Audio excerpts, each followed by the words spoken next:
Las señales del fin muestran que habrá guerras y terremotos en diferentes lugares. Vi volar por en medio del cielo a otro ángel que tenía el Evangelio eterno. Preparad el camino al Señor. Entonces apareció la señal del Hijo del Hombre en el cielo.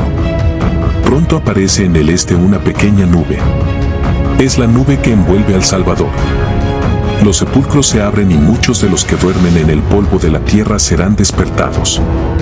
Los hijos de Dios participan del gozo y dicha eterna. La bendición, la honra y gloria y dominio sea al que está sentado sobre el trono y al Cordero.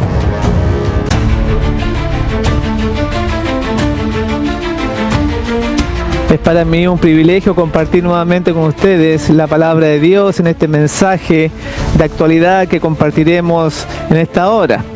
Les agradezco a todos los que comparten nuestros videos y los invitamos a suscribirse, y decirles también antes de comenzar que lamentablemente no puedo responder todos los correos y lo estaré haciendo en la medida que pueda.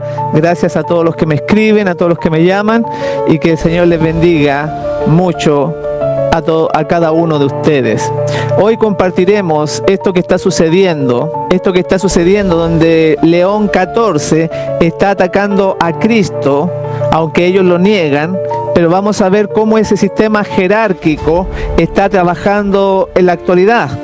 Aún reconocido por los mismos defensores del papado, están diciendo que este ataque a Jesús es algo que no se había visto. Así que compartiremos esto porque tiene que ver con la dependencia del hombre, el ministerio de iniquidad, que el hombre se exalta sobre otro hombre, que tiene más dominio en la vida de las personas, que le quita el lugar a Dios. Por ejemplo, la Biblia nos advierte a no caer en esto, en depender del razonamiento humano. En Hechos capítulo 5, versículo 29, la Sagrada Escritura dice lo siguiente: respondiendo Pedro y los apóstoles dijeron, es necesario obedecer a Dios antes que los hombres. También la Mensajera del Señor nos habla en Hechos de los Apóstoles, página 67, que dice lo siguiente: la historia de los profetas y apóstoles nos ofrecen muchos nobles ejemplos de lealtad a Dios. Los testigos de Cristo han sufrido cárcel, tormento y la misma muerte antes de quebrantar los mandamientos de Dios. El ejemplo de Pedro y Juan es heroico, cual ninguno en la dispensación evangélica. Al presentarse por segunda vez ante los hombres que parecían resueltos a destruirlos, no se advirtió señal alguna de temor ni vacilación en sus palabras o actitud. En este pasaje que hemos leído, primeramente la Biblia y del Espíritu de Profecía, nos habla de la importancia de obedecer a Dios a pesar de las dificultades, de los problemas. Pedro y Juan son un ejemplo, dice acá. Nosotros, mis hermanos, hemos sido llamados para ser testigos de Cristo. El ejemplo de Pedro y los apóstoles muestra realmente su vocación al servicio de Dios, sin importar las amenazas, sin importar las consecuencias, sin importar el nombre que pueda ser pisoteado o desacreditado por las multitudes. Lo que vamos a ver tiene que ver con el confiar en el hombre, que este papado hace leyes o dicta normas o da su opinión con respecto a cosas que solamente le incumben a Dios. Él es el soberano, Él es el rey de reyes que dicta lo que es mejor para su creación. Y el hombre de pecado se exalta, y hay muchos millones de católicos que siguen al hombre, que no son como Pedro y Juan. También esto sucede, este ministerio de iniquidad se da también dentro de la corporación adventista, como lo vamos a ver aquí en esta cita del libro Jehová nuestro Rey, en la página 12, que es un libro que no se conoce, pero que está en inglés, y aquí hay unas partes que estamos traduciendo para ustedes. Dice así: Dios me ha revelado muchas cosas. Él me dice que las dé a su pueblo por la pluma y la voz. A través de estos mensajes del Espíritu Santo, Dios está dando sagrada instrucción concerniente a su deber a Dios y a sus semejantes. Una cosa extraña ha entrado en nuestras iglesias.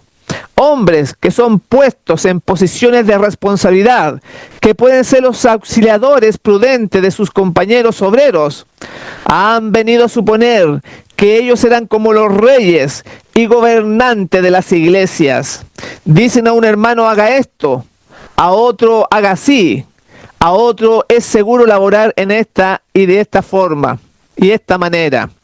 Ha habido lugares donde a los obreros se les ha dicho que si ellos no consiguen las instrucciones de estos hombres de responsabilidad, su paga de la conferencia se les detendría.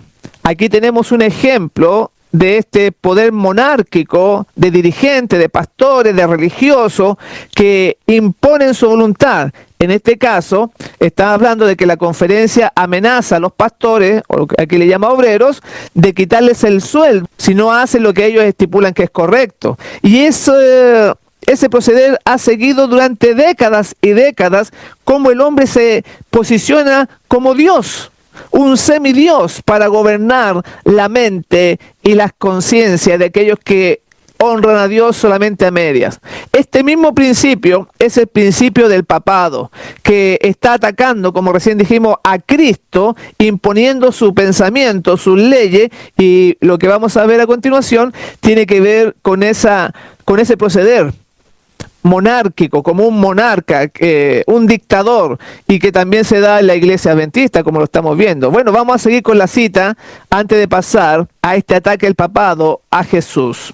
Ella sigue diciendo, es correcto para los obreros aconsejarse juntos como hermanos, pero el hombre que se esfuerza por llevar a sus compañeros obreros a buscar su consejo individual y con respecto a los detalles de su trabajo, y para aprender su deber de él, está en una posición peligrosa y necesita aprender que responsabilidades realmente se comprenden en su oficina. Dios no ha fijado a ningún hombre para hacer la conciencia de su semejante. No es sabio poner tanta responsabilidad en un funcionario, pues él sentirá que lo obligan a volverse un dictador. Y también esta última línea que decía la mensajera del Señor se aplican al presidente de la conferencia general, porque al poner tanta responsabilidad en un solo hombre, si el enemigo se posiciona de ese varón, va a llevar a todo el cuerpo de la iglesia hacia el mal. Por eso dice que Dios no ha fijado ningún hombre para hacer la conciencia de su semejante. No es sabio poner tanta responsabilidad en un funcionario, pues él sentirá que lo obligan a volverse un dictador. Esta es la forma como se desarrolla o evoluciona el mal dentro de las religiones de las denominaciones, porque el papado comenzó bien con las persecuciones, con una iglesia limpia, había muchos mártires, pero con el tiempo fue cambiando. Lo mismo la institución adventista, nació pura, nació transparente, pero en el caminar, pasando las décadas, ya cuando muere Elena de White, cuando mueren los pioneros, ya no hay una contención para detener este mal, y se fue metiendo y metiendo, y ahora tenemos pastores dictadores dentro de la organización. Ella sigue diciendo lo siguiente: durante años ha habido una creciente tendencia en los hombres puestos en posiciones de responsabilidad de mandar por encima de la herencia de Dios. De este modo, removiendo a los miembros de iglesia de su agudo sentido de la necesidad de instrucción divina y de una apreciación del privilegio de aconsejarse con Dios, considerando su deber. Este orden de cosas debe cambiarse. Debe haber una reforma. Hombres que no tienen una medida rica de sabiduría no deben llamarse para servir en posiciones donde su influencia signifique tanto a los miembros de iglesia. Bueno, ahí está mencionando de que en realidad no están capacitados ciertos pastores para el ministerio. Sigue diciendo: en mis primeras experiencias en el mensaje, fui llamada a enfrentarme con este mal durante mis labores en Europa y Australia. Australia fue el lugar donde la mandaron exiliada porque se querían deshacer de ella, la conferencia general. Sigue diciendo: y más recientemente en el Camp Meeting de San José en el año 1905. Tenía que llevar mi testimonio de advertencia otra vez, porque las almas estaban poniendo su vista en la sabiduría humana, en vez de mirar a Dios, que es nuestra sabiduría, nuestra santificación y nuestra redención. Ahora el mismo mensaje se me ha dado nuevamente, más definido y firme, porque ha habido una ofensa más profunda al Espíritu de Dios. Terrible sentencia, mis hermanos, se encuentra en los escritos de Elena G. de White, en Jehová es nuestro Rey, en la página 12 y 13, donde está traducido esta partecita.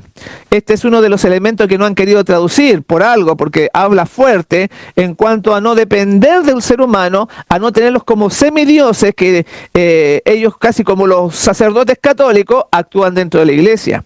Y por eso que con el tiempo las iglesias se van corrompiendo por las propiedades, el dinero, el ego, el orgullo, la separación de Dios, todo eso. Así que mis amigos, consideremos esto, porque esto es dentro de la corporación adventista, pero ahora, en la actualidad, el papado que ya lleva cientos de años, casi 2000 años de decadencia, ahora que ha pasado por estas etapas, se ha ido al mundo, se ha ido a la apostasía, y ahora el pontífice romano hace un ataque directo a Jesús, como lo vamos a ver a continuación. El Vaticano ha abandonado a Jesucristo, y esta afirmación proviene de Lifetime.com con el programa del oeste de John Henry, un destacado sitio de defensa católica y un ministerio de medios que defiende a la Iglesia Católica. En Roma se produjo un cambio significativo e impactante. Es porque el Papa León XIV es como Francisco 2.0, que acá menciona en Apocalipsis 18.2, podemos verlo, y clamó con voz fuerte diciendo: ha caído Babilonia, se ha convertido en morada de demonios, guarida de todo espíritu inmundo y jaula de toda ave inmunda y aborrecible. ¿Por qué se presenta la iglesia de Roma como Babilonia espiritual en el Apocalipsis? Como la morada de los demonios, el 14 de noviembre del año 2025, LifeNews.com expone a León XIV, que está impulsando el legado progresista del Papa Francisco, especialmente en lo que respecta a una inclusión LGBT, de reuniones contra activistas como el padre James Martin. John Henry Western advierte que el Vaticano está abandonando a Jesucristo, abandonando la claridad moral, calificando el cambio como una traición a la verdad y planteando la crisis como una batalla espiritual. John Weston insta a la Iglesia Católica y a los hermanos católicos a resistir la falsa misericordia que se promueve como una virtud. Saben, amigos míos, después de ver el daño que causó el Papa Francisco, la hermana Lucía Caran, ferviente defensora de los derechos de los homosexuales y del aborto, tuvo una reunión menos pública con León XIV, pero aún así los medios del Vaticano publicaron fotografías de Caran agarrando del brazo al Papa León XIV. Se dio la bienvenida a una peregrinación homosexual en el Vaticano para el año del jubileo, con una mención en la misa. El sitio web de la Iglesia Jesuita de Roma muestra una cruz arcoíris y asistentes con camisetas que decían: vayan con las reglas, punto suspensivo. Pero no se detuvieron solamente ahí. Hay un arcoíris sobre el Vaticano del Papa León XIV. Y no es señal del pacto de Dios contra Noé.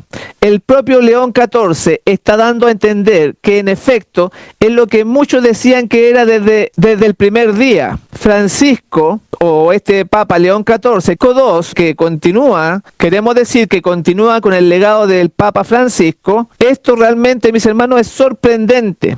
Incluso los católicos están denunciando las abominaciones que permite el Papa León XIV. LifeTheNews.com ahora se pronuncia contra muchas vehemencias sobre lo que está haciendo Roma, yendo en contra de las enseñanzas de Jesús. Roma se encuentra en un punto sin retorno. Babilonia ha caído.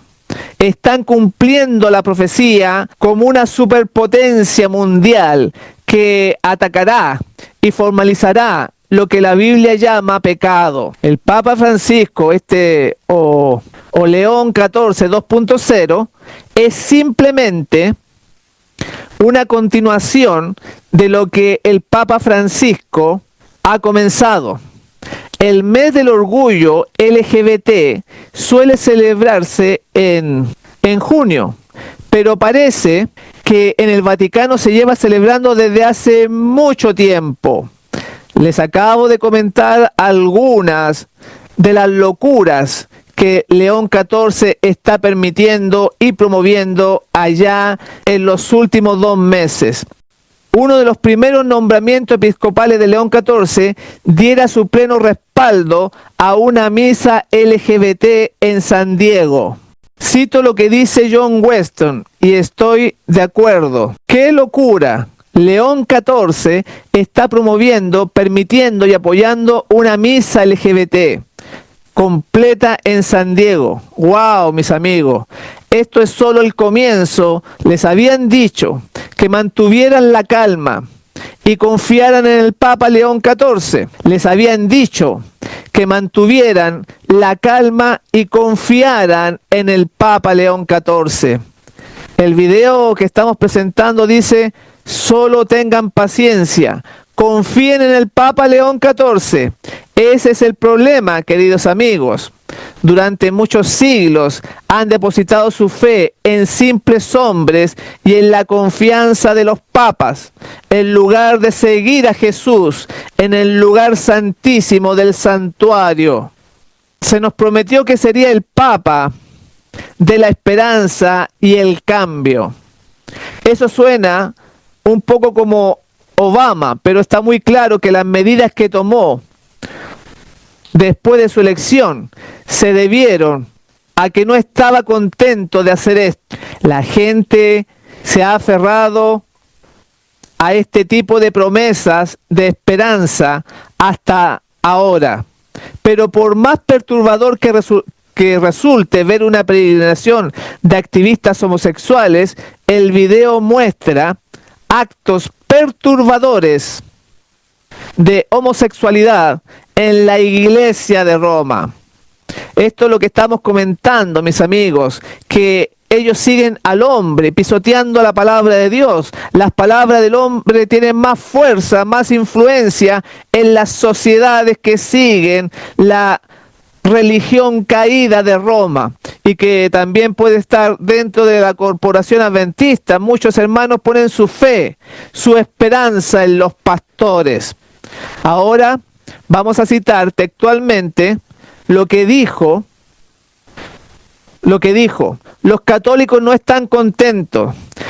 ¿Estás preparado para lo que está dando el sacerdote James Martin? Para lo que dice el sacerdote James Martin, un firme defensor católico de los derechos LGBT, en su declaración. Esto podría resultar impactante.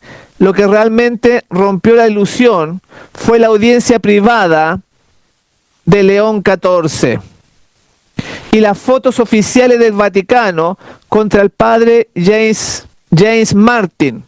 Esto es lo que dijo el padre Martin sobre la reunión, y cito: agradezco profundamente la audiencia que tuve esta mañana con el Santo Padre en el Palacio Apostólico.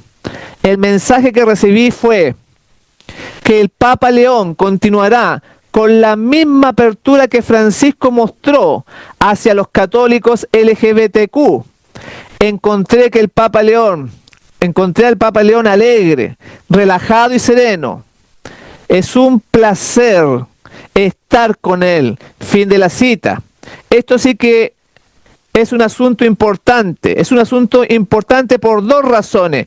Primero, cuán nefasto es esta historia que estamos presentando en la defensa de los derechos LGBTQ, incluyendo incluso blasfemias en el libro pro LGBTQ de Martin, que vincula la resurrección de Lázaro con la salida del armario de los homosexuales y la aceptación de quienes son. Imagínense, tener el pontífice romano, el virrey de Cristo en la tierra, el virrey de Cristo en la tierra, el virrey de Cristo en la tierra. Por lo tanto, quiero refutar esa afirmación de John Weston. ¿Cómo podría un supuesto vicario de Cristo promover la homosexualidad? Le devolveré la pregunta. ¿Cómo podría un supuesto vicario de Cristo ir en contra de las mismas enseñanzas de las Escrituras? Respuesta: esto no se debe a que el Papa romano, al Papa de Roma, no será nunca el vicario de Cristo. ¿Quién es pues el vicario de Cristo? La palabra vicario significa sustituto, representativo. Cualquiera que actúe en la persona del vicario de Cristo, según las Escrituras, no es otro que el Espíritu Santo de Dios. En Juan 16:7 dice: sin embargo les digo, a la verdad les conviene que yo me vaya, porque si yo no me voy, el Consolador, es decir, el Espíritu Santo de Dios, no vendrá a vosotros, pero si me marcho, os enviaré. Es decir, el Espíritu Santo de Dios me glorificará, porque recibirá de lo mío y os mostrará que no puede haber amor sin verdad. Y cuando alguien se dirige en una dirección que va a terminar en su destrucción, no hay amor en permanecer en silencio y dejar que se destruya. Asimismo, si podemos hacer algo al respecto, hagamos también por ello lo que queráis que otros hagan por vosotros, dijo. Porque esta es la ley de los profetas. Queridos amigos, estamos en los últimos tiempos y todos debemos estar unidos. Los 7 días de la semana deberíamos estar difundiendo este mensaje. ¿Qué mensaje? El mensaje del tercer ángel. ¿Es este vuestro deseo, mi querido amigo? Llamar a los pueblos a salir de Babilonia, llamar a las personas a salir de las tinieblas, volver al camino que la Escritura nos señala. Que Dios nos ayude para poder cumplir el propósito de Dios en nuestra vida. Estaremos difundiendo este mensaje una y otra vez, preparando el camino del Señor Jesús. Si tú quieres unirte a esta gran labor, gloria a Dios por ello. Agradezco su asistencia y me despido deseándoles que el Señor Jesús les bendiga a todos grandemente.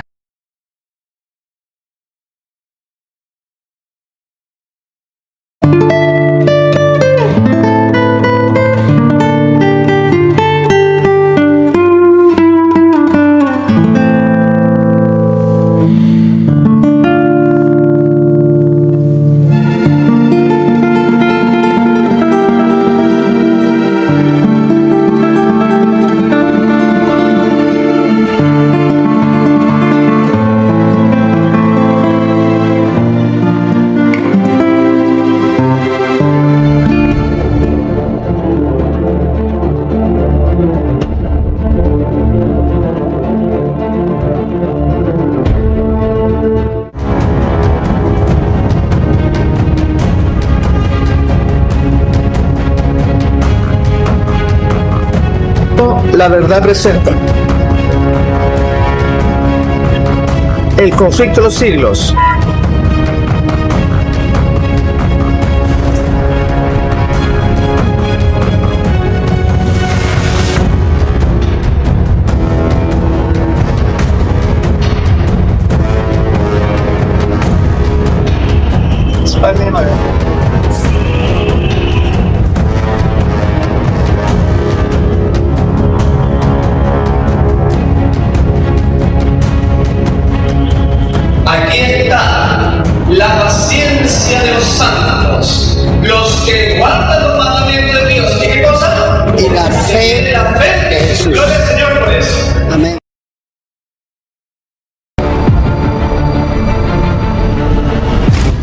Las señales del fin muestran que habrá guerras y terremotos en diferentes lugares.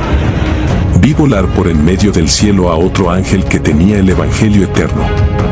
Preparad el camino al Señor. Entonces apareció la señal del Hijo del Hombre en el cielo. Pronto aparece en el este una pequeña nube.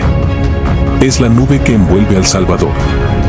Los sepulcros se abren y muchos de los que duermen en el polvo de la tierra serán despertados. Los hijos de Dios participan del gozo y dicha eterna. La bendición, la honra y gloria y dominio sea al que está sentado sobre el trono y al Cordero. Damos gracias a Dios por el mensaje recibido que nos ayuda a nuestro beneficio espiritual. Continuaremos ahora con más escrituras para aquellos que deseen seguir en una comunión con el Señor. Y la palabra que traemos hoy dice así: cuando los que honran la ley de Dios hayan sido privados de la protección de las leyes humanas, empezará en varios países un movimiento simultáneo para destruirlos. Conforme vaya acercándose el tiempo señalado en el decreto, el pueblo conspirará para extirpar la secta aborrecida. Se convendrá en dar una noche el golpe decisivo que reducirá completamente al silencio la voz disidente y reprensora. El pueblo de Dios, algunos en las celdas de las cárceles, otros escondidos en ignorados escondrijos de bosques y montañas, invocan aún la protección divina.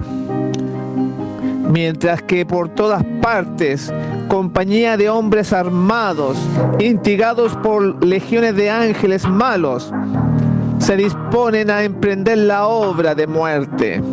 Entonces, en la hora de supremo apuro, es cuando el Dios de Israel intervendrá para librar a sus escogidos. El Señor dice: vosotros tendréis canción como en noche que se celebra Pascua, y alegría de corazón como el que va al monte de Yahweh, al fuerte de Israel. Y Jehová hará oír su voz potente y hará ver el descender de su brazo, con furor de rostro y llama de fuego consumidor, con dispersión, con avenida y piedra de granizo. Multitud de hombres perversos, profiriendo gritos de triunfo, burlas e imprecaciones, están a punto de arrojarse sobre su presa, cuando de pronto densas tinieblas, más sombrías que la oscuridad de la noche, cae sobre la tierra. Luego, un arco iris que refleja la gloria del trono de Dios se extiende de un lado a otro del cielo y parece envolver a todos los grupos en oración.